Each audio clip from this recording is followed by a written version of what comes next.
Hello, everybody. Welcome into another episode of the Fantasy Pros Football Dynasty Podcast. I am Ryan Wormeli, joined today by Scott Bogman and not by Pat Fitzmaurice. We were joined by a guest that Fitz was kind enough to book who is even smarter than he is. It's Cody Carpentier of Roster Watch. Cody, thank you so much for joining us today.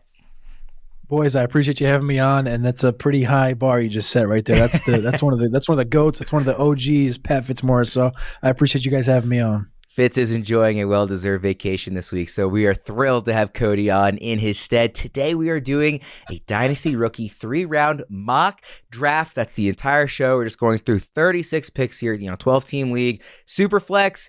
We're not doing tight end premium. We're not doing anything like that. Just a straightforward rookie mock draft here. So we'll get through our top 36 players. Just so everybody knows who's listening, you can find all of our early 2024 consensus rankings and tiers at fantasypros.com/rankings. From there, you can also navigate to our staff rookie rankings as well on the site. I'll be relying heavily on those staff rookie rankings since I am not quite the expert that Bogman and Cody are, but I will try to do my best to keep up here. As Cody is the guest, we have given him the first pick. I'll be picking second, Bogman third. We're not like sneaking it or anything. We're just going 1, 2, 3, 1, 2, 3, 1, 2, 3, who we would take at these slots. Can Bogman, we trade does that make picks? sense? Can we trade picks? That's what I want to know. I know I'm going to you say won't no as a because Raven I fan.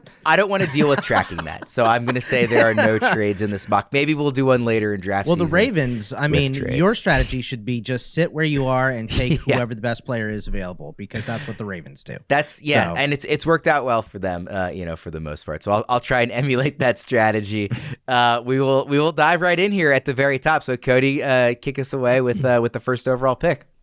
All right. Well, I'd like to offer my first overall pick to Scott. I want all three of your picks, and then we'll. I'm just kidding. No, I'm going to start out first and foremost. Number one overall, I have to go with Caleb Williams at this point. The combine this coming week is going to tell us, I think, a little bit about the process for Caleb, as well as the other quarterbacks, Drake May and Jaden Daniels. As far as the NFL landing spots, I think that Atlanta's spot, if they do go after a quarterback, and it's going to be one of these top end guys, is going to potentially be a game changer in fantasy football. If a Jaden Daniels or a Drake May lands at Atlanta, I think there's going to be a lot of arguments about putting one of these guys at number one overall. But right now, the things we know today, Caleb Williams looks like the bona fide number one overall pick in the NFL draft to the Chicago Bears. So I'm going to stick with him here, number one overall in Superflex. Let me ask you, Cody, how close is it? Because I've seen a lot of Superflex mocks where Harrison still goes number one. I think he is probably the safest of all the prospects here.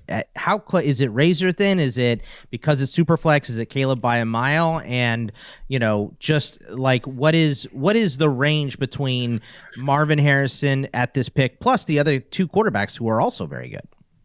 For me, honestly, I feel really good about three of these wide receivers, Marvin, Malik Neighbors, and Rome Odunze. And because it's super flex, I lean towards the quarterbacks, and my first two picks would be quarterback, and Drake May currently number two in that conversation. I think, like I mentioned before, Daniels, the conversation has risen quickly. You go back to October before the real hype started. He wasn't even in the second round of mock drafts. Then he was in second round in like November, and now it's all of a sudden top 5 overall. So when the draft does come around, if he lands potentially in an Atlanta, like I mentioned before, he could vault himself, I believe, ahead of a Marvin, ahead of a Malik Neighbors as well. So for me, it's I'm rolling quarterback as it stands. Got you. Bogman, Caleb would have been your pick as well, right, Boggs?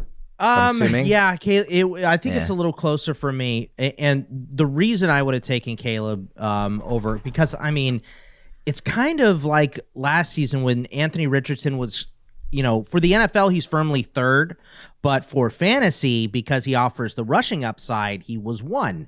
I think the difference here is exactly what Cody was talking about, is that Drake May and Caleb Williams were 1 and 2 coming into the process and still are. So I think they're just so much safer than Jaden Daniels, who was very good, obviously won the Heisman and everything, but he is somewhat of a one-year wonder, which we've seen more of those guys flame out in the NFL. So I just think it's safer. It's still a super flex, like Cody said. So I'm still going quarterback with the first 2 picks. I'm up with pick number 2. If I was in a situation where I was absolutely loaded at receiver and needed a quarterback, given it's super flex, I would, consider Daniels or May or whoever my QB2 of choice is. But I'm not going to overcomplicate things. I'm just going to take Marvin Harrison Jr. I mean, we kind of throw the generational label around a lot. Like Bijan Robinson was a generational running back. Kyle Pitts was a generational tight end. Marvin Harrison Jr. sure seems like a generational wide receiver. There are other guys that are very, very close to him in this class as well. So it's such an exciting class for that reason. But like I said, I'm not going to overcomplicate it. I think these are going to be 1 and 2 in most, rookie drafts that you see around, barring some sort of individual team need being, on the extreme. But I'll take Harrison Jr. at 2. For me at 3, I'll go ahead and take Drake May. I think once again, Jaden Daniels has a higher ceiling. I think we have to admit that. We have to understand that. And he is going to be taken 3rd. So maybe there's something to it where, I think he's going to be taken 3rd. He could go 2nd. We've seen that in mocks. I still think Drake May is so much safer that I am going to rely on him and his skill. And he also rushes. He's not, Caleb really moves from side to side. He doesn't go north-south that much. He's in the pocket. He's moving in the pocket. He's manipulating. May designed runs, lots of design runs. And that is the plan a lot of the time when he takes one look down the field, he doesn't see anything he likes, and he runs. He had a lot of those. He can be utilized in RPO as well. And just quarterbacks in general in a super flex are just worth so much more because of the simple math. 32 jobs, right? There's 3 wide receivers on every team. There's 2 running backs on most teams in terms of like starters. So, there's only 32 of these jobs. 3 or 4 of those are kind of questionable. Who's the starter for Pittsburgh, right? Plenty of teams kind of have that musical chairs at quarterback. There's really 28 of them. So the bigger your league in a super flex, the more quarterbacks hold value. So there's a lot of good skill position players here, especially a wide receiver and Brock Bowers at tight end, but I still have to stick with the QB. So give me Drake May. I think that makes a lot of sense. It's a really fascinating section of rookie drafts right here. Like I said, I think you're going to see 1 and 2 pretty similar, but the order between Drake May, again, Jaden Daniels with that ceiling, seeing what the landing spot is, and Malik Neighbors, who I know, Cody, you're really high on in sort of this 3, 4, 5 range. I'm really curious to see how it plays out, not only today, but in really all rookie mocks and real drafts going forward. Cody, who are you taking it for? This is a tough conversation for me, and I've been on Jaden Daniels the last couple weeks, and I actually had a conversation with somebody earlier today, and it's just leaning me more towards Malik as I'm like that's why I love doing so many shows, because people are asking you different questions, and you get to really think about your process more in depth, and you're like, well, if I already think about this in this way, why don't I have this guy ranked in this spot? And so I'm taking Malik Neighbors here at pick number 4 overall. Malik Neighbors, you talk about other players in the class. Malachi Corley is known as the Yak King. 70% of his yards came after the catch over his career. Malik Neighbors had 41% of his yards come after the catch as well. He's a player coming from LSU that he fits the archetype build, which is not yesteryear's build of the 6'4", 225-pound wide receiver. He fits the 6 foot, 200-pound. Everybody you can think of that has finished top 10 in fantasy points over the course of the last decade, whether it is Odell Beckham, Stephon Diggs, Justin Jefferson, Amon-Ra St. Brown, he fits that archetype and that ability. I think he has elite acceleration, change of direction at the catch point, and I think yards per route run, he was number 1 this year. I love Malik Neighbors. I think he's the safest wide receiver in the class to draft. Ooh. I know that's maybe a hot take.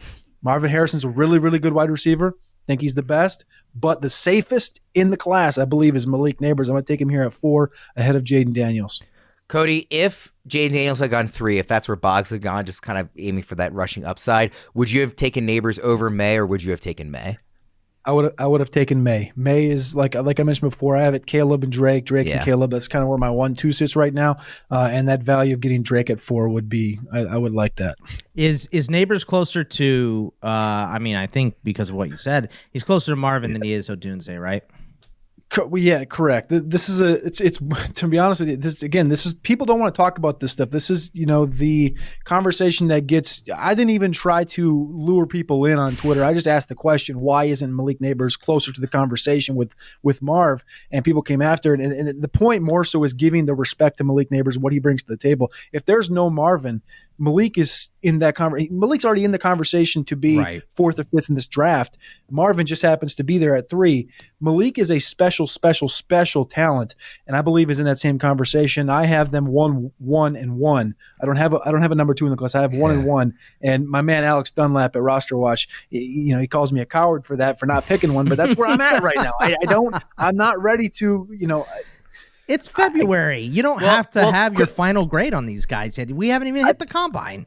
Exactly. I think it's more of a positive towards Neighbors, though. I don't want that to be any detraction towards Marvin Harrison, because Marvin Harrison is a special talent, but I believe Malik is in the same category. Is there a landing spot scenario where you could see yourself preferring Neighbors to Harrison in your rookie drafts? Like let's say the Patriots pass up a quarterback, so Harrison gets kind of stuck there without a clear quarterback option, and Neighbors goes to either Arizona with Kyler or even Los Angeles with Herbert. Would you maybe have Neighbors ahead of Harrison in your rookie drafts? Bingo. Yes, and that's not knowing what New England does at quarterback. If New England takes Marv, and let's say they try to go get Kirk or Russ, or maybe they wait till round 2 and they get a Bo Nix, we'll see what happens, what that trajectory looks like for Marvin as a rookie. But if Malik goes to Arizona, sign me up every day of the week. Yeah. That's really going to be the situation for fantasy football. Yeah, I'm taking Jaden Daniels with the 5th pick. It was going to be whichever of these 5 guys got to me at 5 I was going to take. Obviously, high upside with the rushing ability. Heisman, winner this last year, has improved every year. In college, a long time, but a really, really fun player to watch last season, and kind of the easy pick for me here, given the super flex nature of it. So that'll send us back to Bogman. Yeah, I like that pick. I think at this point, it might be the obvious pick, being super flex for sure. And Malik Neighbors, every single time I watch Malik Neighbors, I like him a little bit more. And it's that like Antonio Brown like ability where he doesn't slow down. He doesn't slow down through breaks. His change of direction is unbelievably fast. He does contested catching better than Marvin, who doesn't really do that well. So these are all good picks. I think the next pick for me at 6, it has to be Brock Bowers. And it's, I know tight end is a little shaky. I know it's a little scary, especially after we were all in on Kyle Pitts. I was all over Kyle Pitts. And it didn't work out, right? But I think if Brock Bowers lands pretty much anywhere, he is going to be at least the number 2 receiving option on that team. So a difference maker like Travis Kelce, right? He's going to have to earn that. He's going to have to make that happen. But I think Brock Bowers immediately is a top 5 tight end. I think that he has the more potential than anyone else, even the guys that we saw that were amazing last year, Hawkinson, Laporta. I think he has more upside than these guys as a receiver. We saw him dominate. I've called him skinny shocky a bunch of times. I am just so enamored with this talent. Landing spot is going to be huge for him, but just stick him in Tennessee and let Will Levis throw dumps to him all game. Give him 10 catches for 96 and a score every single game. I can see this line for him already. So I am super excited about what Brock Bowers brings to the table. Cody, it feels like consensus is 1 and 2's a kind of a tier in terms of how it's being drafted. 3, 4, 5 kind of a tier, and 6, 7 kind of a tier. Do you see it similarly? Are you going to take kind of the consensus 7th guy here, and do you see it breaking up in that way? I do see it breaking up the same way. I think when you attack these rookie drafts, you just want to be in the top 7. I think that's point blank period. If you can get into that top 7, you're going to be happy, because even if you're sitting at 7, someone's going to fall to you in some fashion. This time it's Odunze. I've seen Bowers fall there. Hell, I was in a draft there tonight and May fell there because people preferred these receivers. It happens for you, and I think that's just being in the top 7 is going to be where you want to be. For me, I don't have Bowers.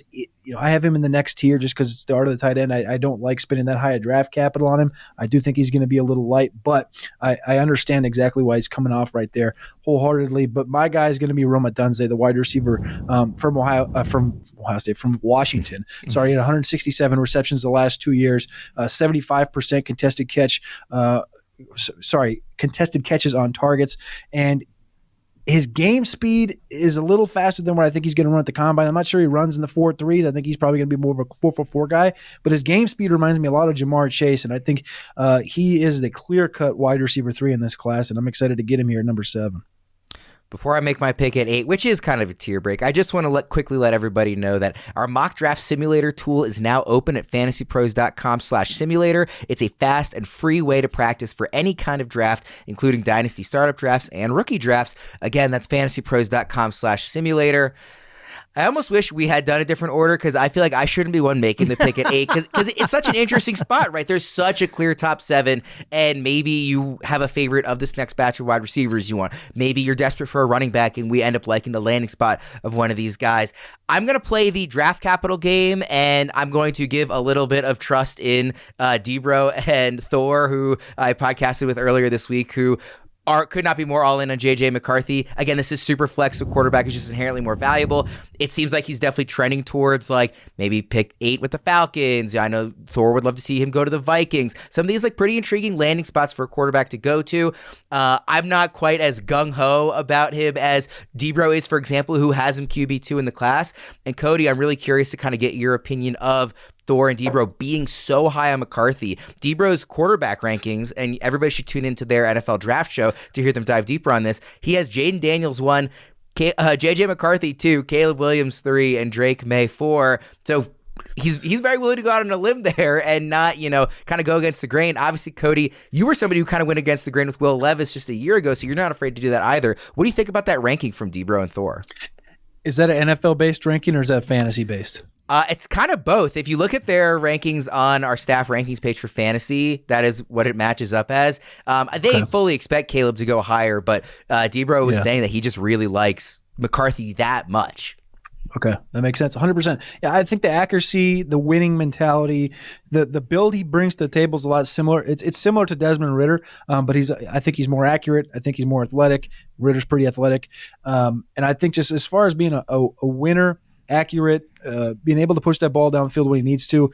They really didn't need him to do that stuff in Michigan this past year. So I completely get it, and I think you're going to continue to see the J.J. McCarthy rise in ADP in these super flex drafts, and you could see him, I believe, get all the way up to being ahead of that guys we just talked about, Bowers and Adunze, into that Daniels conversation. So I don't think Debro's off really at all.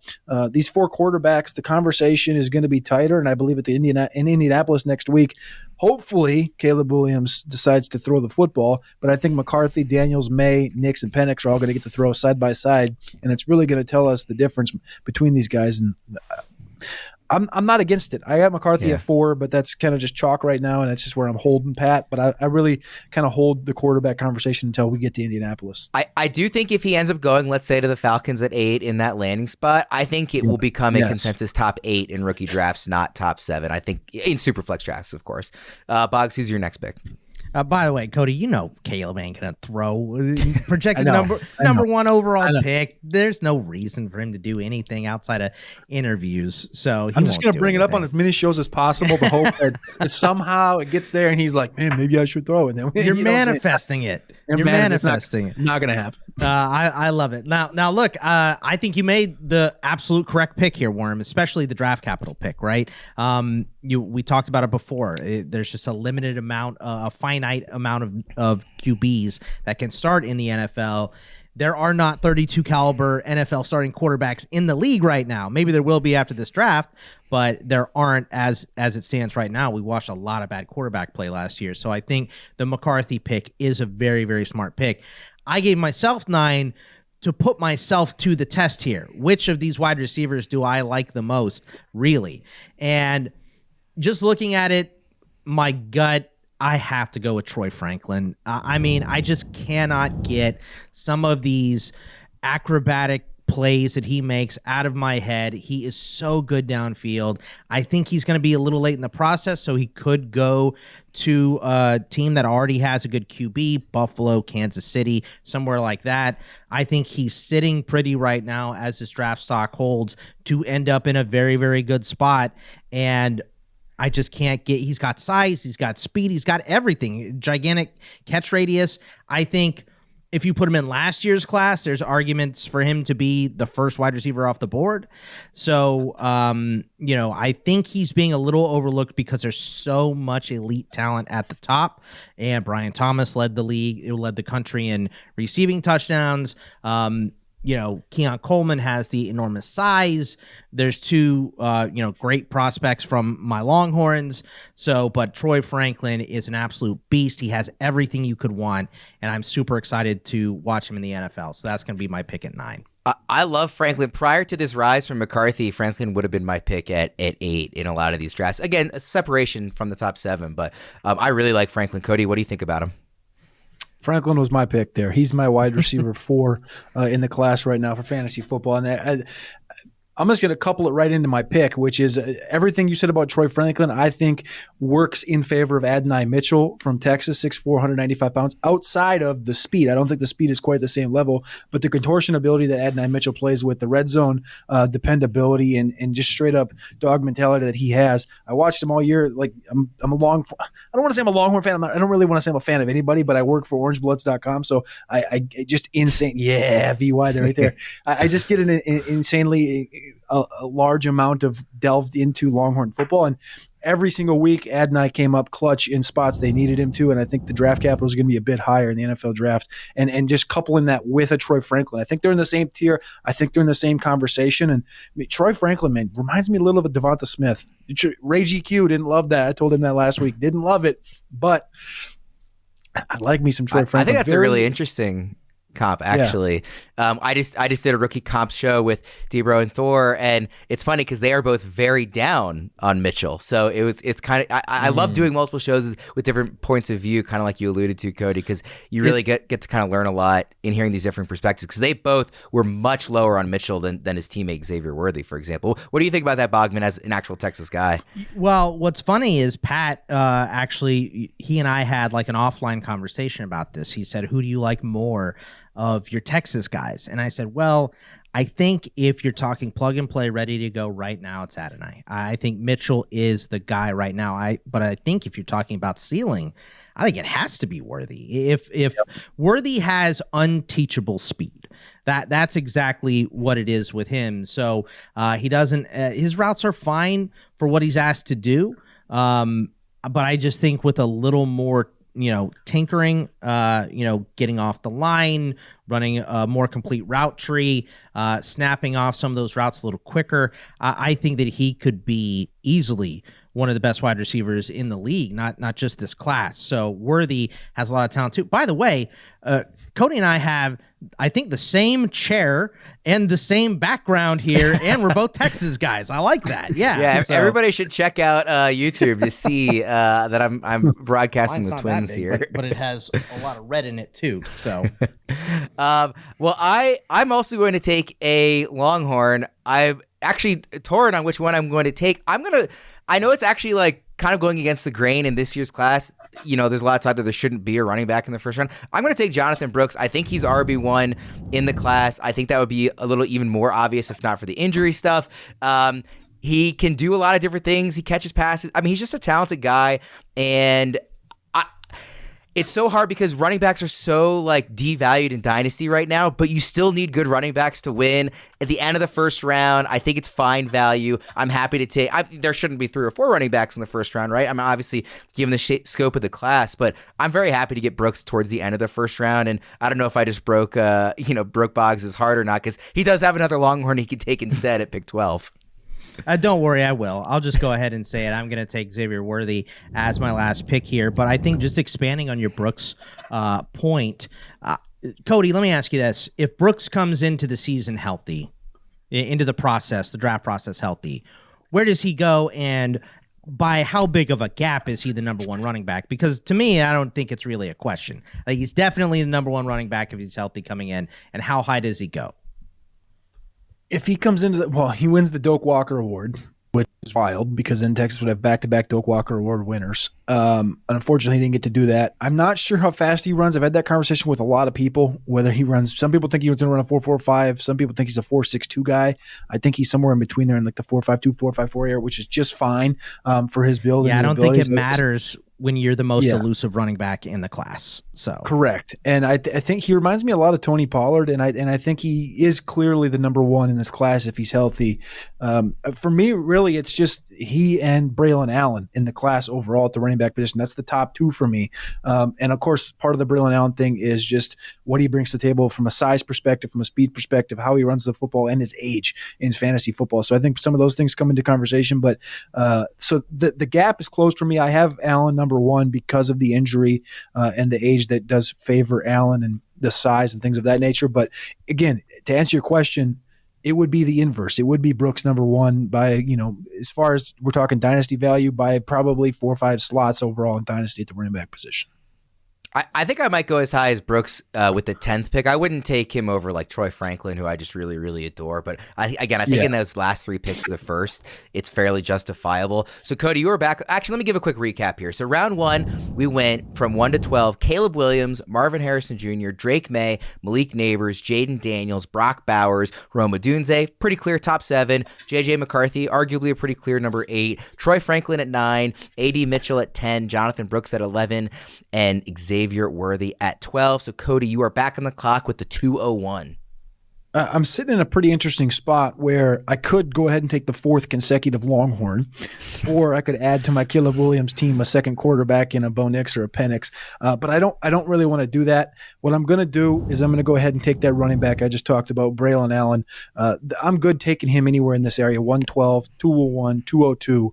Braylon Allen, the running back out of Wisconsin, 235 pounds, 6'2". Should have had 3 consecutive 1,000-yard rushing seasons. Not, of course, on the level of Jonathan Taylor's 3 times 2,000 output at Wisconsin, but Braylon Allen's a really good running back. Reminds me in between the tackles of Ezekiel Elliott. He did put the ball on the ground 9 times in college, 4 times this season, and in the receiving game, he's adequate. He's fine. He grew year after year after year.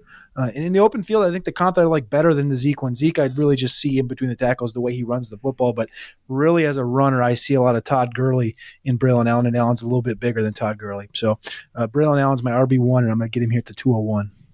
Yeah, I would have considered Allen. I probably would have taken Allen with this next pick here at the 202. I really like him. I think, Bogman, correct me if I'm wrong, I'm higher on Allen than you and Fitz both are, right? You're not quite feeling it as much with him? I mean, maybe not Fitz because he is the Badger. But homerism aside, yeah. Yeah, absolutely. But yeah, I'm not really high on Braylon Allen. I thought he was slow. Now, Cody is absolutely right. He's young.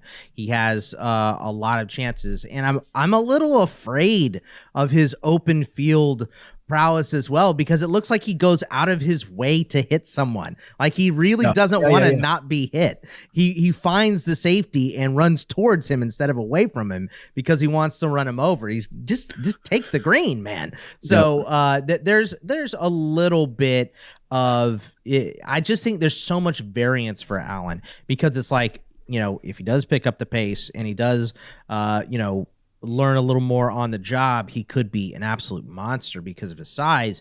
But if he's too slow, he turns into, one of 1,000 big backs that can't do anything in the league, right? So there's just too much variance for me to invest in him this high. So I wouldn't have him this high, but he's got a lot of potential. It's a very big back.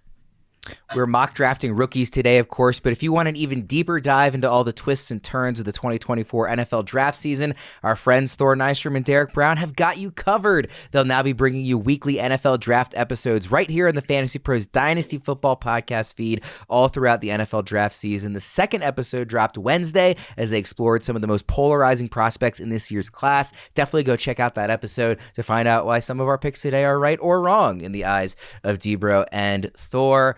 I am back on the clock here at the 202. Like I said, I probably would have taken Allen if he had been available. I'm going to make a pick that I'm really curious to get Cody's opinion on. I'm going to take Ladd McConkey. This is somebody who he gets open. He has performed. I know he's had some injury stuff. I really like, I just saw, I think it was yesterday actually on Twitter, Daniel Jeremiah was evaluating cornerbacks, and he said basically he had the same note for every one of them, which was struggled against Ladd McConkey, obviously out of Georgia. Just the type of receiver that I am really drawn to typically, in terms of both real life and in terms of fantasy. I think he can catch, just a ton of passes in the NFL. And I think he could sneak into the back of the first round and, again, get paired with one of these MVP level quarterbacks that are picking in the back end. So I really like McConkey, and Cody, like I said, I'm curious what your opinion is on that pick, in this spot. One of my favorite notes through the draft process and going through all these guys was I found one of Kirby Smart saying, if it wasn't for YouTube, I wouldn't know who Ladd was. I was at a camp and I was watching one of our cornerbacks and he was making him look like we shouldn't be recruiting him. And wow. I thought I was just like blown away because he's like, we didn't know who this little white kid was. And he was making, one of our 4 or 5 star cornerbacks look like he didn't deserve to be out there. I think Ladd McConkey is super interesting. I don't quite want to, he did a great job at the Senior Bowl. I don't quite want to put him on the expectation track of a Tank Dell because he doesn't skate quite that way, but his routes are so herky jerky and so crisp at the cut point to change directions that I think he's going to translate pretty well to the NFL. And like you said, he's going to end up in an offense that's going to be on the north side of the NFL, where it's not going to be one of these poor offenses that has a bad quarterback or a bad situation. He's going to be in a good spot. I like Ladd McConkey. He's one of the tougher ones, I think, to rank in the entire class because I think there's 18, 19 wide receivers that are good in the entire class, and quite frankly, when you start getting to 8 to 19, it's kind of tough to put guys in places. Bogman, it looks like you're taking another wide receiver here with the 203. Yeah, I mean, I'm close on Brian Thomas and Troy Franklin. I think it's very close between those two guys. So, just unteachable talent here as well. Size and speed. You put it together. He has everything that is unteachable. So just teach him the rest, right? That is kind of we're getting traits. That's what we're buying here, and he already has done it. We've seen him produce at LSU. Obviously, there are questions. Can you do this by yourself, right? If you're a guy like Brian Thomas, or do you need a guy like Malik Neighbors? Do you need to be a number 2? So there are more questions on Brian Thomas than there are the top end talent in this tier. There isn't even that talent, I think, with Mitchell and Worthy so much, at least not Worthy, because he did it by himself before. So I think that Brian Thomas is a stud. And once again, a lot like Troy Franklin, he is one of these guys that seems to be a borderline first and second round pick, which means you could be going to a spot like, put him in Cincinnati with Joe Burrow and Jamar Chase on the other side, bring the LSU crew back, right? I mean, that would be an amazing spot for him. Or if he lands in like Carolina, you're instantly the number 1 and you're getting peppered with targets every single game. So I think his landing spot right now as it stands is in a very good situation. I think he's a super talented guy. And that's what we're doing. We're taking traits here. And Brian Thomas, one of my favorite wide receivers in this class. Cody, who you going with at 204? I think the Brian Thomas fall or slide does end right there at 203. I think that's a good spot to take him. I don't think he's deserving of the 108, 109 conversation that he's getting. I think his game is a little volatile. And I do believe, like you mentioned, Cincinnati, Dallas, Philly, something like that. Yeah. He needs an offense that's going to be creative and utilize him downfield in that stretch ability, kind of like he was at LSU. That would be the conversation to get me hyped up for Brian Thomas. But I'm not sure that Carolina, like some of these scarier offenses that aren't creative and don't know how to utilize some receivers, that would turn me off a little bit for Brian Thomas. But 204 here, I'm gonna end the quarterback slide. I feel good about taking a Bo Nix at 112, 201, kind of that same area I talked about Braylon Allen. Bo Nix has done conversations up to the Saints pick in the first round, the Raiders pick in the first round, but also into the second round. And we'll see what happens on draft day. But right now, I feel good about what Bo Nix brings to the table. Most career starts in college football history, 60 or 61. Bo Nix is going to get drafted in the top 40, and I think he's going to be an opportunity to play in year 1 and definitely in year 2. So I'm going to take Bo Nix here at 204 in Superflex. Yeah, I was really curious when the next quarterback was going to go. I want to know, Cody, what do you think about the opinion? I've heard some of the draft evaluators say, well, what about Auburn? What about that year he was so bad at Auburn? Why do we care? That was so long ago. Like you said, 60 starts. Like, what have you done for me lately, right? What do you care. How about we just... Yeah, how about just like the fact that he played as a freshman and he's grown through those things, and it's not about where you started, it's where you're at, and he's in a pretty good spot, I'd say, going into the NFL. Cody, what do you make of the fact that we have 3 quarterbacks, Jaden Daniels, Bo Nix, obviously Michael Penix will go at some point, that have been in college for so long that are relevant names in this class? Honestly, honest answer, it scares me a little bit, like the Knicks, the Penix, that type of conversation with these guys that have played for so long, because it's abnormal. It's not something we're used to. We're used to the guys that are, they fire off the year 3 or year 4 and they come out. It technically, on a statistical standpoint, it should help them because, like I said, 60 starts is a lot different than Mitchell Trubisky's 15 when he came out of North Carolina, or maybe it was 14, whatever. They're a lot more primed and ready to be in the NFL, but then also you ask the question, why did it take them so long to get to this point? I don't know. It'll be interesting to see what their career arcs actually look like in the NFL. I'm going to stop the Keon Coleman slide. It's not really me planting my flag as like a Coleman guy. There's a lot of red flags, that other people have rightfully pointed out, about kind of what he's bringing to the table. But the highlight reel is so fun. Some of the stuff that he can do with contested catches just looks like, oh, that guy should be a stud. And I wonder if he somehow, gets in that back end of the first round. I know some people doesn't think he belongs there, but if he gets paired up, if he's the receiver that the Chiefs end up going with, right, or if the Bills go after him, or if one of these, again, late first round teams, I'll be really interested to see what he looks like, in kind of a better offense with an elite quarterback. But I get why he's falling also, because there's some fun stuff to watch, but there's also a lot of red flags. Yeah, Bogman. Coleman is one of those guys where that's the ultimate. Are you Mike Evans, or are you a Jag? That's pretty much it. The speed, there's not a lot of in between there, right? It's like you're winning with your size, you're dominating because of it. But are you fast enough to keep up? Can you make those contested catches in the NFL like you did against the backup corners at Wake Forest and stuff like that? You know what I mean? The NFL is a different animal. If you could still do it at this level, you become a Michael Pittman, a Drake London, a Mike Evans, one of those top tier upper echelon wide receivers with size. If not, you're, Alan Lazard. So you're a backup. That there's just not a lot of in between, which makes those guys riskier, which is why they fall. And I appreciate you stopping that fall, because it means I can take Michael Penix and go back to my quarterback math here. And look, Penix made me a believer, obviously, watching him just drop passes into an absolute bucket against Texas. Absolute dimes this guy was throwing in that game. It was probably his best game as a collegiate player after some unbelievable games this guy has had. Didn't look as good against Michigan. Stock has dropped. Didn't look good in the Senior Bowl process. Stock has dropped. When we get to medicals next week, stock could drop even a little bit more because he had an extensive injury history at Indiana. But I think this is I'm going to take Penix. I know he's probably going to back up somewhere for a little bit. I'm hoping that place is Tampa Bay.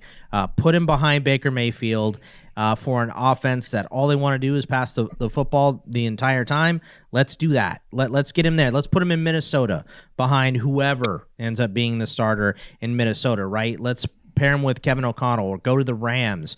I want him to sit for a year and then start. That's what I want for him. Even as an older prospect, I want him to sit for a year and then start. And I think that's probably best case scenario for him. So let's stop the QB slide of Penix and move on from there. Cody, how wide a gap do you see between Bo Nix and Michael Penix? So we talked on a recent show, with Fitz, how Michael Penix is one of those guys like that Wink Martindale says, like can throw a strawberry through a battleship. Like the arm talent is insane. But again, obviously there's red flags there as well. Otherwise he wouldn't have gotten to this point. Do you see a pretty wide gap there between Penix and you took Bo Nix a couple spots earlier? No, I don't really see a huge difference. I think they're going to go pretty just like this, nearly back-to-back picks in these super flex drafts. I think landing spot's going to be, I keep saying it's the quarterback position, but it's how I really feel. Like if a Penix does end up in a Minnesota type of a situation, they just give him the keys. We're going to have a real conversation in our hands because that's a good spot to be in with Jefferson, Hawkinson, and Addison. So I think that is something that could vault a Penix up as well as a Nix. And quite honestly, the Senior Bowl, these guys both disappointed in their own ways, and I think they just kind of fit into a bucket together. I don't think there's really much of a separation between the two. They do it way different, but they do it about the same. Yeah.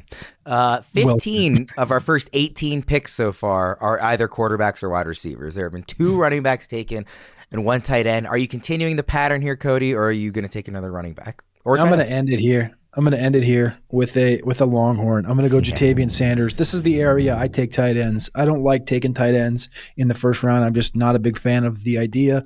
And Jatavian Sanders for me is in tier 2 by himself by a clear shot. As big as the tier is between Brock and Jatavian Sanders is the same distance. Maybe it's bigger between Jatavian and the next tight end. I'm going to take him here at the 207, and I'm just going to keep on chugging along. And you look at Yak for the tight end position, Brock Bowers, 58% of his career yards after the catch.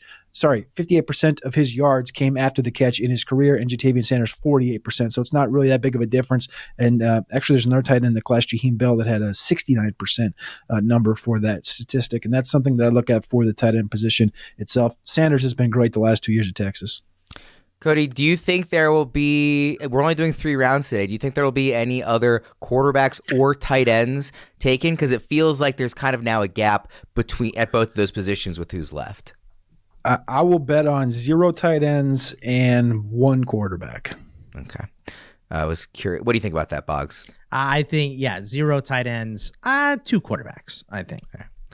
By now, most of you have probably heard of Reality Sports Online, the powerful fantasy sports platform where owners get to build and manage their fantasy team like an NFL general manager. But the question is, have you tried it? It's time to go see what all the buzz in the Dynasty community is about. Free agency, multi-year contracts, a rookie draft, multi-team trades, franchise tags, contract extensions, first-round rookie options, automated contract and salary cap functionality, and much, much more. Think it sounds complicated? It's not. The best thing about Reality Sports Online Fantasy Front Office is that it doesn't take any more time than a standard league. It just requires more strategy. Think you're among the fantasy elite? Well, this is the platform to test your mettle. Still not sure? You can test out your general manager skills for free in a mock free agency auction. If you like what you see, use the promo code FantasyPros to receive a 10% discount on your team or league today. That's promo code FantasyPros to receive a 10% discount on your team or league today. Fantasy just got real at realitysportsonline.com. I am on the clock here, and I tried to spend that ad read thinking about who I wanted to take. Like you guys kind of alluded to, very largely running backs and receiver heavy the rest of the way. I'm going to take the third running back. There's like 3 or 4 names that I actually feel like I could make a case for and would be interested in. I'm going to take Trey Benson, breaks so many tackles. He's another guy I think was talked about on that polarizing players episode with Debro and Thor, where they are certainly in disagreement, but I love the tackle breaking ability. There's going to be red flags with any running backs the rest of the way, so I recognize that he's not a perfect prospect, but I'm going to take the third running back off the board here and send it over to Boggs for the 209. I like Trey Benson, but we talked about him a little bit last week. I feel like he runs a little upright. Yeah. There's I feel like he will break tackles if he's leaning right, but in the other scenarios, he's kind of pushed over kind of easily because his body weight isn't distributed very well. Cody, what do you think about Trey Benson? I think Benson's very interesting. He had an incredible knee injury at Oregon and then transferred to Florida State. I was disappointed, I will say, throughout the season. I wanted to see him take that. I felt like the RB1 position in this class, outside of Travion Henderson, who, of course, went back to Ohio State, I thought it was just on a silver platter handed to Trey Benson, and he just never took it. He just sent it back to the kitchen.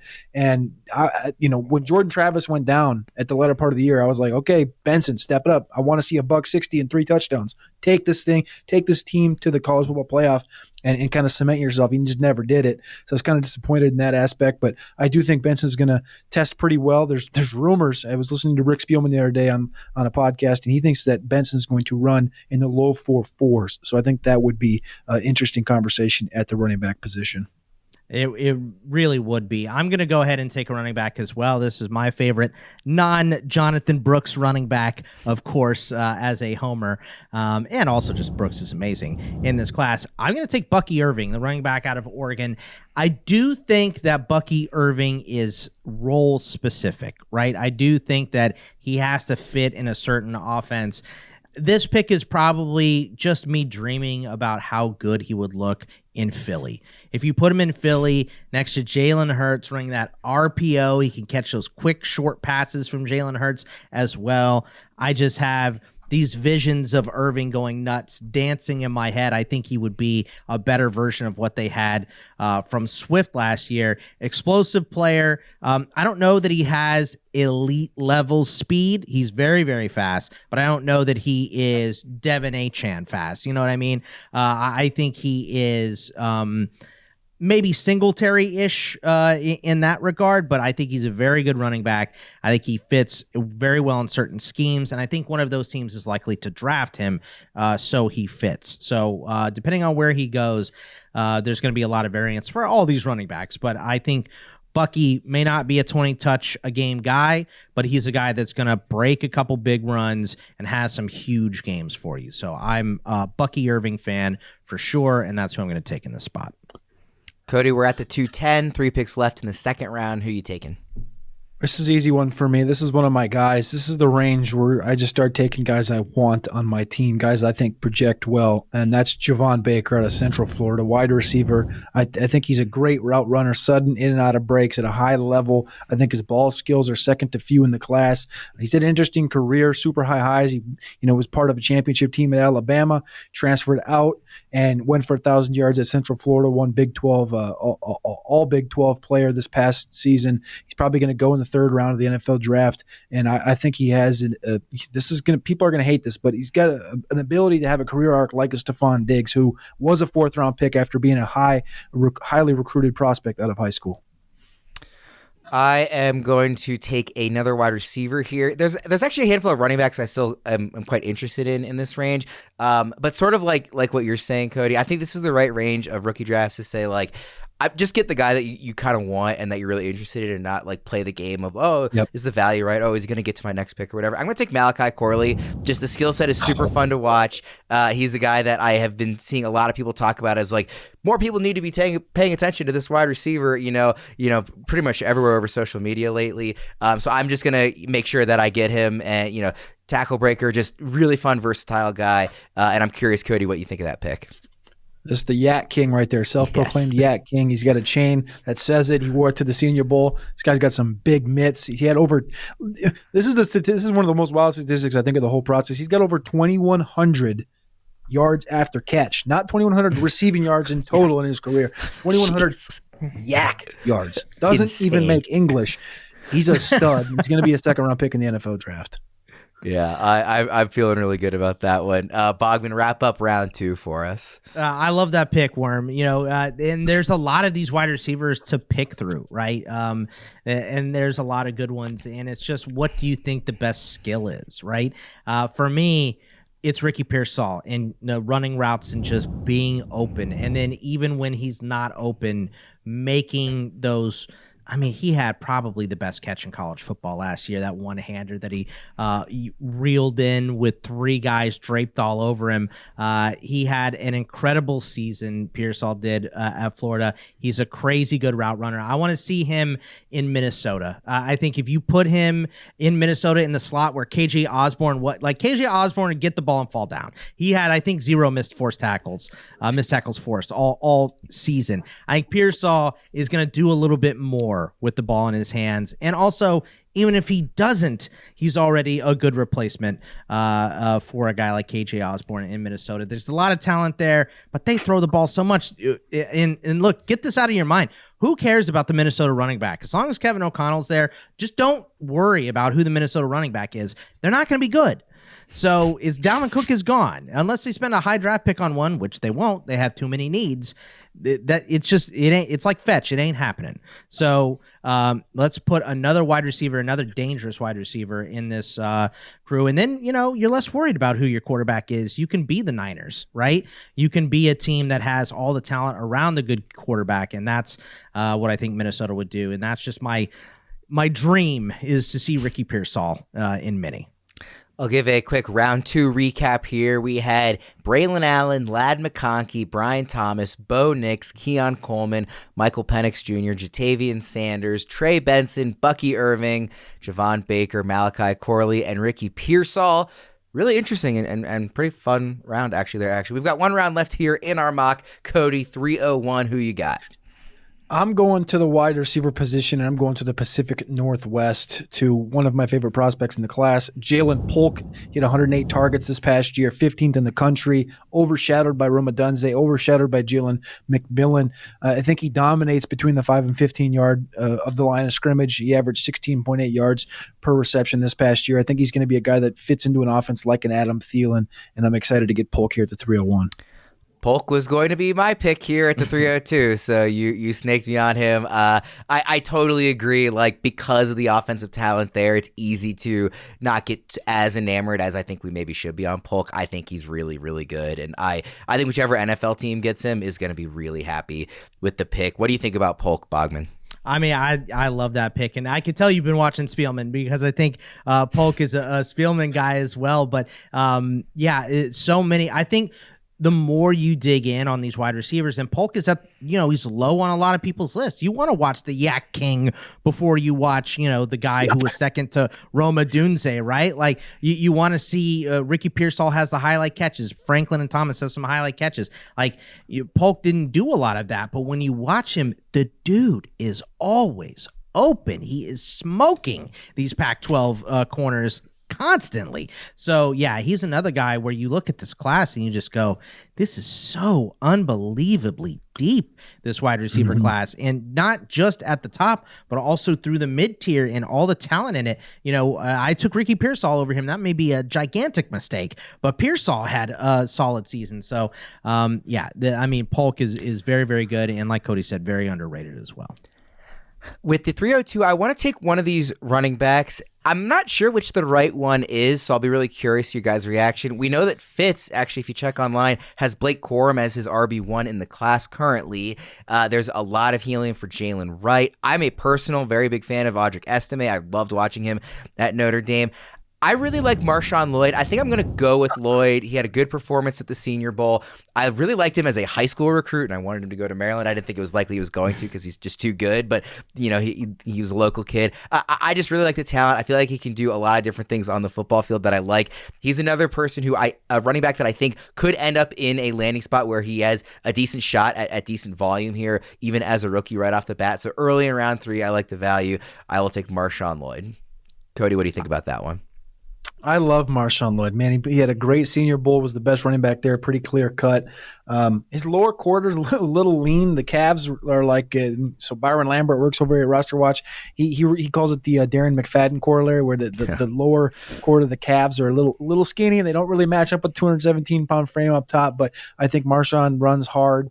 He was a little banged up in college, but he's been a guy that I wish he would have got a bigger workload so we could have saw what he looked like with 250 carries, but we just didn't get to see it at South Carolina or USC. But I think that's a good area for him, and a lot of these running backs are going to come off the board here, and I think he deserves to be one of them. Bogman? Criminally underutilized in college, right? Like big-time recruit out of high school, like you said, goes to South Carolina, underused. Then they bring in Rattler, so he's kind of in Rattler's shadow. He goes to USC, and you think, oh, well, put him in USC, put him in that offense. But, I mean, everything goes through Caleb, and Austin Jones was great there too. So, underutilized for sure, but proved himself in the Senior Bowl and moved his stock way up. Bogman, who's your next pick? Give me Corum. I got to stop the slide here. Maybe I should have done it where I took, Bucky Irving, because Corum he has proven it on the field, right? And that's the thing, is that when you look at some of these other guys are more impressive physically than Blake Corum because he is a smaller guy. But when you watch it, it's the essential, he's got that dog in him. He is not going down at first contact. He's pushing the pile. He is a small dude that plays like a large dude. He's a team captain, right? He's everything you want out of the position outside of he's 5'9", maybe 5'8", and not 5'11", and not 20 to 30 pounds heavier. So I think that we've had plenty of undersized guys come into the NFL and light it up. Very Ray Rice-ish. Blake Corum is. I think that's probably the comp that a lot of people are going to end up having with him. And he can be a guy that can carry the full workload. And honestly, I think he just goes back to Jim Harbaugh, to the Chargers, who are going to be looking for a running back in the later rounds. I think that's where he's going to end up going, and I think Harbaugh is going to use him a lot like he did at Michigan a lot. So give me Corum here. Yeah, Cody, where do you have Corum ranked amongst your running backs? Because like I said, Fitz, who's not here today, does have him RB1, and yet he's going round 3 of our rookie draft here. Yeah, this is probably about the area. I have one more guy I would take before Corum, but I think Corum sits right in this 5'6" area as it stands. I'm just a little. He turns 24 this year, like you mentioned. He's listed at 5'8". I've seen my fair share of guys listed at 5'8" and come in at 5'7.25" and be 205 pounds. Not really an elite pass catcher. He can do it. We saw him take a big workload in college. People don't want to hear this comp, but Chase Brown last year had a similar kind of go at it through college. I think Chase Brown runs equally as hard as Blake Corum does. I think Corum will be successful in the NFL, but I don't feel as good about him in fantasy as I do about a number of these other guys. I think that's a fair assessment. Who do you got at 304? So at 304 is going to be that last running back that I prefer to have over him. There's going to be a couple question marks that get answered here at the NFL Combine this next week. Dylan Johnson, I'm going to go back to Washington. Dylan Johnson showed us late in his career at Washington that he could take the workload. He bursted out against USC in a big game at the end of the year, finally crushing 1,000 total rushing yards. In this guy's career, he has 173 receptions in a 4-year career at the running back position, which is ridiculous. Averaged 6 yards per reception in his output there. I'm just looking for some value here in the late 3rd round. This is one of my guys in the class, and there's a foot injury that's concerning, and we'll see what happens. Like I said this week, they'll have 1 million MRIs done in Indianapolis, and he'll be a number of those guys trying to get checked out. And I think he's just a late round running back that gets drafted late 4th, early 5th in the NFL draft, and can get plugged in as a immediate satellite guy and grow into a 3-down back. I'm going to, at the 305, kind of plant my flag a bit again. I really like Audric Estime. I think that he's the type of running back where, specifically in this class, I think he will have a role. And there will be running backs in this class that will fill a role for you.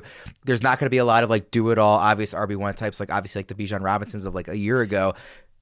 Estime is 5'11", 230 or something like that. He scored 29 touchdowns the last 2 seasons at Notre Dame. I think he will get usage in the red zone. I think he has more to his skill set than he was maybe even necessarily used at Notre Dame. He's really fun for me to watch. He's also pretty young. He's not going to turn 21 until September. I just really like Estime's game. And in the middle of the 3rd round, if I need a running back at all, I'm really happy with that. Bogman? You know what? You go and you look at the missed tackle force stat, right, from PFF, and it's Jonathan Brooks, and then it's Audric Estime, and it's they're doing it for different reasons, right? Because Brooks is it's like everything is playing with a song with him dancing in between the tackles and everything. Estime is just running you down. He's running you over. You put out an arm, get out of here. You're not tackling him with an arm tackle. Sam Monson I was listening to the other day, and he said he's going to be the A.J. Dillon replacement in Green Bay, and that is one of those that I cannot get out of my brain. He would be so good there, backing up Aaron Jones in Green Bay and potentially scoring a lot of touchdowns from short yardage. So I think that's a really good spot. I also really like the possibility of him, Gus Edwards is a free agent, just getting that role of get into the end zone 12 times a year and kind of save Lamar a bit in Baltimore. I would love if he was a mid-round pick for the Ravens too. I'm a big fan of his. Yeah, just any team that needs a running back, I think, would be good for him. But yeah, those hulking, you don't want to risk that quarterback anymore. Put him on some of those teams, maybe even in San Francisco. If CMC starts to break a little bit. I think I'm up next, right? I'm going to go Roman Wilson. I'm going to stop the slide for him. Obviously, Roman had an enormous Senior Bowl. So good that he just quit practicing on Thursday. He was like, I'm good. I've raised my stock enough. I don't need to play. I don't need to practice. I'm all set. We're all good here, which is the smart thing to do. I don't know that he's going to test off the charts, which may push him down a little bit just in the process, because everyone is so good in this class that it's like, what is the most impressive thing recently is probably going to be the thing that gets these guys drafted. So I do think he's a second, third round pick. I know that he got pushed up into the first after the Senior Bowl. I don't know if he is that guy, but again, a lot like his teammate JJ McCarthy, there could be more meat on the bone in terms of development for this guy because we just didn't see him. They didn't need him a lot. The second half of 50% of the games, they weren't even throwing the ball at Michigan. So watching him a lot, seeing him make some acrobatic, impressive catches and be super impressive in this process, I think has raised his stock a lot. So I think he's going to go somewhere. I think he can be a day one starter for an NFL team, and he's still on the board because a wide receiver class is so elite this year. Yeah, I kept looking at him and being like, I think I'll take someone else. But like considering him for the last number of picks here, it really is a ridiculous class. Cody, the 307, you are up.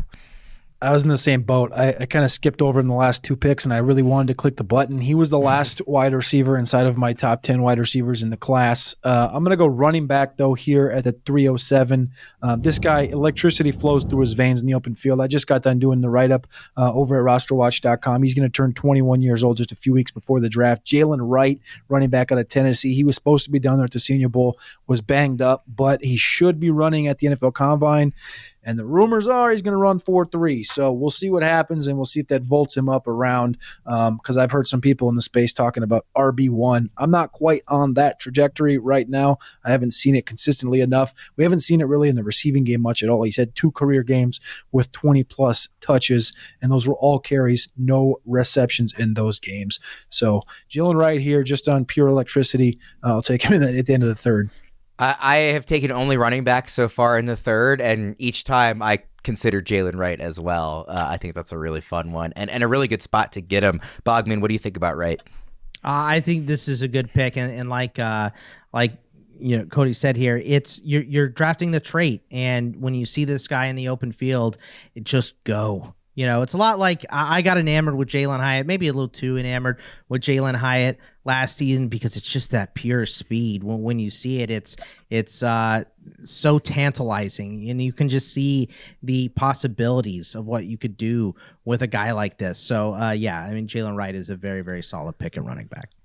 I'm very curious to see the reaction to my next pick. I'm going to take Malik Washington, just like an electric guy to watch. I know he's shorter, but just this, the stat, 110 catches last year, 1,400 yards, 9 touchdowns. Again, just like the eye test, I just really like watching him play. And again, I think there's a role for him, on a team that's going to use him the right way. Cody, what do you think of Washington? I love Malik Washington. Showed up very well at the Shrine Bowl this year. I was down there live watching that. He forced 35 missed tackles in 2023 to go along with over 50% of those yards coming after the catch.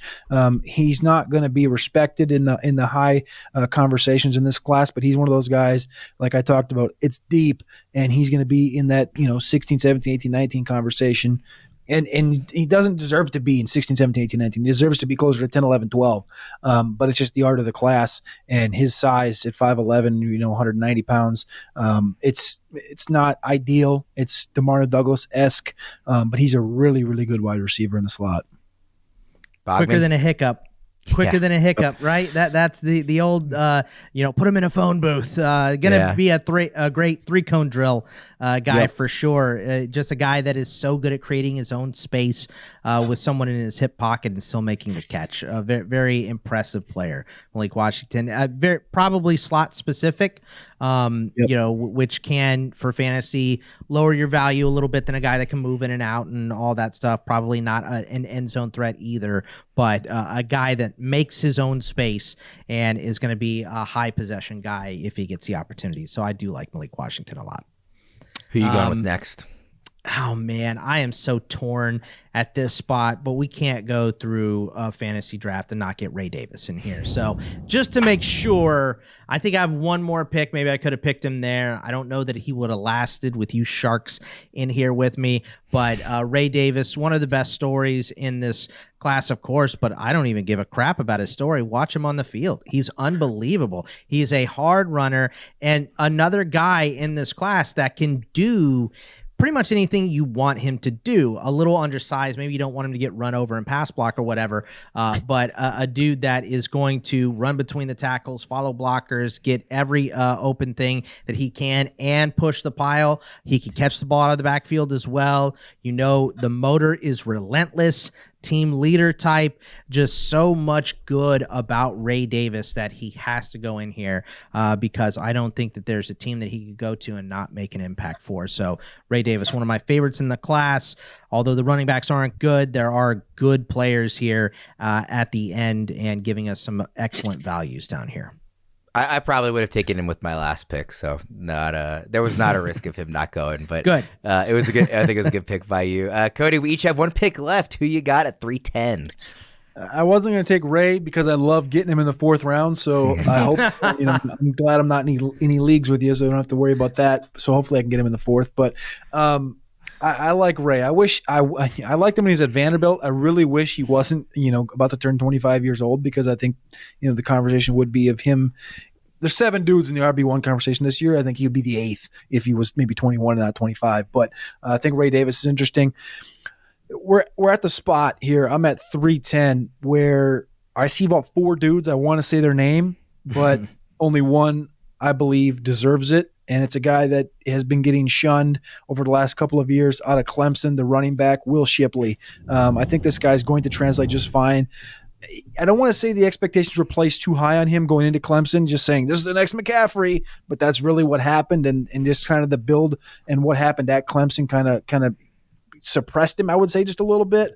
I think he ends up being a late 4th, early 5th round guy in the NFL draft. My latest mock draft 4.0 over at rosterwatch.com, I actually had these guys going back-to-back. Ray Davis going to the Ravens and Will Shipley going to the Chiefs to close out round 4. I think Shipley would be a great complement to a Pacheco type of a player, good in the receiving game, and PPR monster ability if he can grow into a role. Now, with the 311 Bogman, I'm scrolling through the quarterbacks. I don't see Talia Tungavailoa. Is there a reason that you didn't include him as my beloved Terp? I only put guys that were invited to the combine. I'm kidding, of course. Although he is the all-time passing leader in Big Ten history, so I maybe put a little more respect on Maryland's name.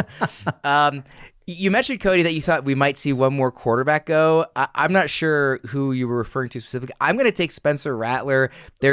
It's not a pick I really particularly love. It's more just I want to talk about him because he's somebody who at one point in time was considered, potential number 1 overall pick. Definitely an up and down career, arguably more down than up, at Oklahoma and of course South Carolina. Definitely some physical talent. You will find people that you can talk to that do like Rattler, a decent amount, probably even more so than I do. Like I said, it's not really a pick that I'm like jumping for joy over, but I want to bring him up because I want to talk about one more quarterback. So, Cody, what do you think about Rattler? I think that's the guy. He did quite a bit to grow at the Senior Bowl. He's been a guy that, again, people always want to point back to the Netflix thing, and he's what he is right off the field. But he's grown quite a bit. He showed what he could do early on at Oklahoma, and then when he transferred to South Carolina, I was like, oh, this guy's going to be in a rut. And he's just year by year, he's been stacking days, he's been stacking games, stacking years, and I think he's in a good spot now to walk into a team. And I'm not saying he's going to get an opportunity on day 1, but I think he's going to get an opportunity to sit as a number 2 in 2024, and I think that's going to only continue to help his career arc. I'm a fan of Spencer Rattler. Bogman, who are you wrapping us up with? Or do you have any thoughts on Rattler? Yeah, I do. And here's the thing is, and I already know where he's going. Just if you guys, put everything on him going to Denver, right? Who has worked with a short quarterback before and turned him into one of the best of all time? It's Sean Payton. So I was doing a mock draft the other day, and I got to Denver in the 1st, and I was like, well, they can't do it here. But I think No, I think Rattler, I'm not that crazy. I think Rattler is a guy that goes to Denver, and if they don't make a big signing or a big splash, he is the starter by the end of the year for that team, right? And for him, the questions about maturity, again, I don't give a crap. He was 18. Who wasn't a little jerk when they were 18 and in high school, especially if you have that much fame. You have a camera crew filming your dinner with your family. You know what I mean? Of course, the guy was dripping with way too much confidence, right? Got humbled at Oklahoma. He lost his starting gig. He went to South Carolina. The one thing I think he lost at South Carolina was a little bit of that gunslingerness. He would not put the ball in danger at all. I think he needs to uncork it a little bit. I think someone needs to say to him, look, man, you have all the skill. He has the arm strength, right? He can make every throw. Make it. Try to put it in there. If it doesn't work, it doesn't work. But I mean, you got to put it up for grabs instead of, there were a couple games they were losing by like 3 touchdowns. He's not putting the ball up for grabs late. I'm like, what are you doing? You have to at least try. If you throw the pick, whatever, sure, in the stat line, it doesn't look good for this type of stuff, but come on, you got to put it up. So I just think he needs a little more confidence. I think he needs someone to build him up, and I think he'll get it if he goes to Denver and Sean Payton. I think that is just my like dream landing scenario for him. Just to be right, since I said 2 more quarterbacks, I'll take Michael Pratt with my last pick here. And I do like Michael Pratt, and he is kind of, he's the opposite of Spencer Rattler, right? Like, he is big. He has the arm strength. He looks like a quarterback, where Rattler is a little bit smaller frame. He's got a lot of experience starting at Tulane, but he's developmental because of the competition that he faced. He didn't face complicated defenses. He went up and beat those guys up. I think when you saw him play against some higher level competition, he had some questions. So I think Michael Pratt, very good quarterback, very good developmental QB, and he has all these great traits. I think he's going to get drafted higher than people expect. And, one of those spots where you kind of, there's so many teams looking for a quarterback, but teams that are kind of questioning, New Orleans, maybe Minnesota, what's going on in New England. You know what I mean? This could be your Kirk Cousins, where you take RG3 and you take Michael Pratt too, because you got nobody else on your roster, and this is the guy that ends up starting for you. So I think Michael Pratt is going to go. We're in a super flex. QBs are worth more. So let's take a shot here at the end of the third. Wrapping up round 3, Jalen Polk, Marshawn Lloyd, Blake Corum, Dylan Johnson, Audric Estime, Roman Wilson, Jalen Wright, Malik Washington, Ray Davis, Will Shipley, and Spencer Rattler, and then Michael Pratt wrapping things up. Just looking at this positionally, we had 8 quarterbacks, 11 running backs, 2 tight ends. Every other pick was a wide receiver. So again, speaks to the depth of the wide receiver position in this class. Cody, is there anybody that stands out to you that you're maybe a little surprised didn't get drafted? I mean, only the 2 tight ends. I'm intrigued by like a Theo Johnson or a Jaheim Bell, but not in the first 3 rounds probably. I'm not, no Tez Walker, no Johnny Wilson, no Xavier Legette. Who stands out to you as you thought they would go and they didn't? I'm going to be honest with you, none of these guys really stand out that I think should have went. I think Xavier Legette had some conversations where he would have if he would have shown out at the Senior Bowl. Devontae Walker, I think this is going to be a learning thing for a lot of people, where we're coming into the process. A lot of people were mocking him round 1 of the NFL draft, and he's still sitting here on the board going into round 4. Probably my next pick, though, would have been Taj Washington from USC. Okay. Bogman, what do you think? Anybody surprise you? No, I wish I could have taken Vidal. If this was a little Nice. Deeper, I would have taken Kamani Vidal. I just love watching him play and breaking all those tackles and everything. I think he's very good talent. I like Thrash. Walker, of course, fell. And I like Brennan Rice, I think, more than a lot of people do as well. It's just, unbelievable contested catch guy, Brennan Rice is, for sure. I mean, he's not his dad. And don't expect that. I think that's absurd. Well, yeah. So, but he is a very, very good wide receiver. And Legette and Walker all falling. I mean, I don't know. Walker is so talented. I don't know if he falls this far, but there's so many good wide receivers that if you don't have a good showing in this process, you are going to drop. Doesn't mean you can't be a good NFL player, but because there's so much talent in this class, you falter a little bit and you go from, being in that first round conversation. He was like in the mix with Brian Thomas and Troy Franklin and all those guys before. And now he's not even being drafted ahead of Pearsall and a lot of these guys. So, just a big fall is a little surprising. Him and Legette coming in smaller and also not having a good Senior Bowl week. You can just tell, when you're splitting hairs, they get split pretty big when there's this much talent. So the combine is going to separate these guys even more. You're going to see even more tiny hair separations and some guys surging and falling in that process as well. Cody, we'll get out of here in a second, but just quickly, any final kind of overall thoughts in the class as we head into the combine here? I think you just take advantage of this wide receiver class. Next year's running back class is loaded, and I think in Superflex, of course, you're going to get your quarterbacks early. And just a reminder, as you watch us get through all of these picks, if you do have those early picks, it's okay to take quarterback over receiver because the depth here, you'll be able to double or triple tap the wide receiver position later and feel really good about walking away, like you guys said, with a Ladd McConkey, with a Javon Baker, with a Brendan Rice. Get a multitude of these guys that have ability in the NFL, and you'll be happy. He is Cody Carpentier from Roster Watch. Thank you so much for joining us today, Cody, filling in for Fitz. Thank you, everybody, for tuning in and making it through all the way this mock draft. For Cody and Bogman, I am Ryan Wormeli. We'll see you again next week.